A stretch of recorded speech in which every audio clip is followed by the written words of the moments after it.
Hello everyone and welcome to the Como Layout channel. Now I have this video for you on how to sharpen your knives with a drill. I had already worn them before, but this one has a small variation that will make it easier to do so. I know that many who have seen the previous video say that maybe it doesn't work and that they will ruin their knives, but if you notice, they are the same ones that I used in the other video that was more than a year ago.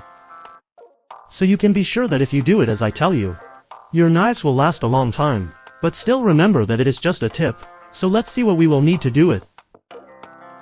We are going to need the knife or knives that we want to sharpen. A clamp either like this one that has a mechanism to adjust automatically or a metal one. A drill bit with a sharpening stone tip, preferably cylindrical. A plastic strap if your drill does not have a lock to stay on. And lastly and most importantly, a drill, preferably cordless. Although you can do it with either of the two. Now let's see how we will do it. We take our drill with the bit already installed and on a table or workbench that you have. We are going to fix it with our clamp. As I mentioned before, I have this one that adjusts every time I pull the trigger. But it can be with a metal one and you just have to turn it until it is properly adjusted, making sure that it does not move and thus cannot cause an accident. If you are minors, do not do it and let an adult be the one to handle it, since apart from the fact that they are using knives, whenever an electric tool is involved, there must be adult supervision. Once that's done, we just grab our plastic tie and we're going to tighten it around the trigger of the drill until it's completely tight and thus makes it stay on all the time. If you have a drill with a lock that does this function, then you can skip this step, but as you can see it already spins without problems. Now just take one of your knives and hold it by the handle, making sure to sharpen it while facing the drill and supporting it horizontally with a small degree of inclination so that you can sharpen it.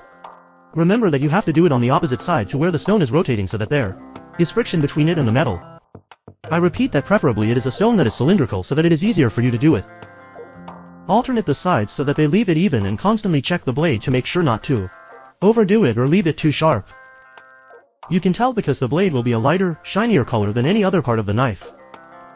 I have to emphasize that you are using something sharp and a power tool, so use extreme caution and always pay close attention to everything you are doing as it is not a game.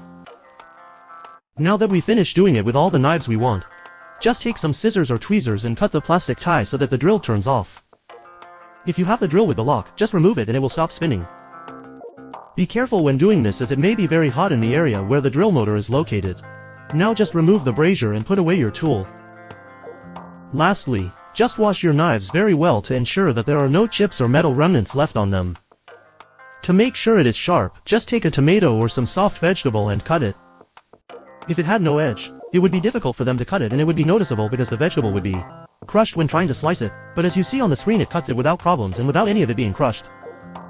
In the same way, try it with another knife that has been sharpened, and you can also do it with a lemon, since they are also ideal for checking if a knife is sharp or not. But as you can see, it cuts it easily and without crushing it, just like with the tomato. So as you can see, this is a small variation of the other video that I had already shown you more than a year ago. But believe me, this will make it easier to sharpen your knives, and despite what many think, it does work and very well. Apart from the fact that now it is very difficult to find people who do this job, and the sharpeners sold in supermarkets are generally useless and those that are, cost a lot of money. So I hope it works for you as it has always worked for me. As you already know, if you liked this video, give it a thumbs up, subscribe, share with all your family, friends and acquaintances. Thanks for watching and I hope you like this advice. As always, see you in the next videos. Thank you.